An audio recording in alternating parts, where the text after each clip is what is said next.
Hello and welcome to Chinballs Gaming. I am Scorp and this is yet another game recommendation for your Steam Deck. This is Overland by Finji. And just like Organ Trail that I previously recommended, this is another road trip game where you have to travel from the East Coast to West Coast in an apocalypse. It's also another game that you can complete with the touchscreen, although not all the buttons are perfectly mapped on the touchscreen and you will have to press some of the buttons sometimes, which is a little annoying, but I have managed to complete this game solely on the Steam Deck, mostly with the touch. Quite honestly, the Steam Deck's touch controls aren't particularly good. They're nowhere near as good as my laptop. My laptop's nearly 10 years old now. But it's just about manageable. You can also use the gamepad, but I don't find it very intuitive, quite honestly. So either use the touchscreen, or you might have to plug this into a TV and use a mouse and keyboard. Now, other than the basic premise and going from East to West Coast and being able to use the touchscreen, that's where the similarities of the two games end. Firstly, this is about aliens and not zombies. So an alien apocalypse and not a zombie apocalypse. Not too far different, but the gameplay couldn't be more different. Now, just a note, before you do set off on your travel, do come to the options and change some of the settings, mainly being the UI scale. Turn that to high so you can actually read the text better on this such a small screen, and also turn the quality up to high, because it doesn't seem to make any difference battery wise, and it makes it look a lot prettier. It's basically mostly lighting and shading.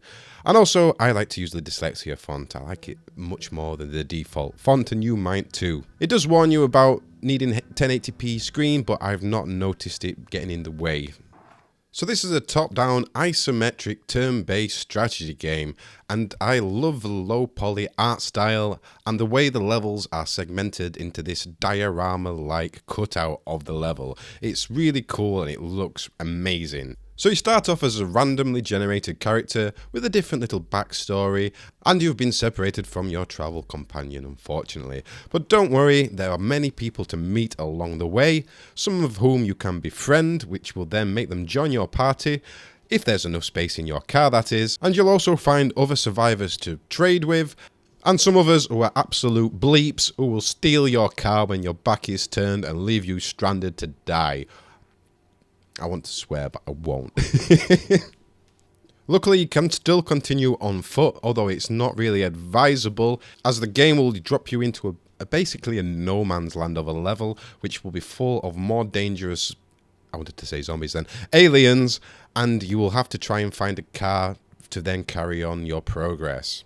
Thankfully, you do come across other vehicles pretty often, I would say, and some of them have more seats, which means you can have more people in your party, and also some have storage slots so you can carry more things, although it normally is quite limited to 1 or 2 items. It's like, you've got a boot, just fill the boot up, open the boot. So the gameplay is mostly about escaping and surviving. You have to keep your car topped up with fuel, but other than that, there's no other management part of the game. You don't have to feed your crew or anything. And while there is combat, it's mostly advisable to avoid it, because if you do engage in combat, then that will spawn more aliens. And you are probably not very well equipped to take on more of them. Items like sticks do break, you can find pipes which do last forever, and some shields, some repair kits, health kits, knives, and torches for the nighttime areas, which are really handy. Between levels, your characters will take a rest and will talk to each other, which is really cool because they do tend to make sense when they are talking to each other, which I really like. And no road trip game would be complete without a map. The map lets you choose where you are going, and whether you can get there depends on the amount of fuel you have. And other than that, the only thing you can do is swap around your inventory between each other and also anything that's stored on the car. Everything is basically done in level. Sometimes you'll find some points of interest with some bits of lore, which you may or may not find interesting, and sometimes you may have to make some hard decisions about who is going to survive and not. And depending on the difficulty you're playing on, that might be your only options, because some of the harder difficulties don't have restarts, and you cannot undo your turns if you do make a mistake.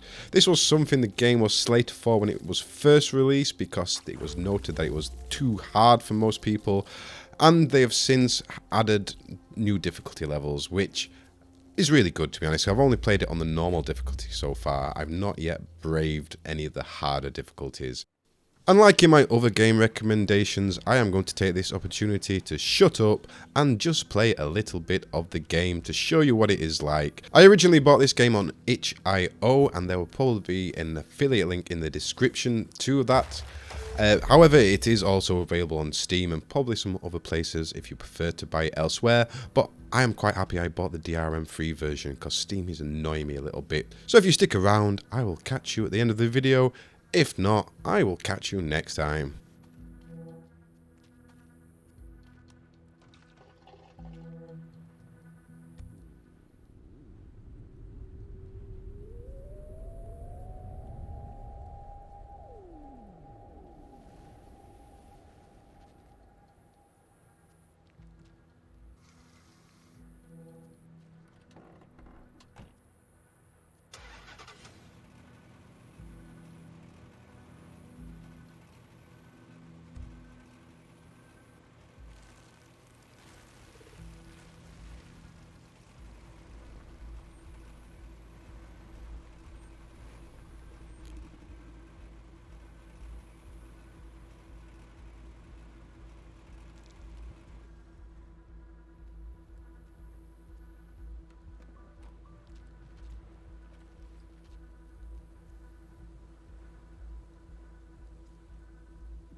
Overland was actually the first game I installed on my Steam Deck. I just wanted to see if it would work with the touchscreen, and using the touchscreen just got me so engrossed that I sat there and basically wasted the entire battery just playing this game.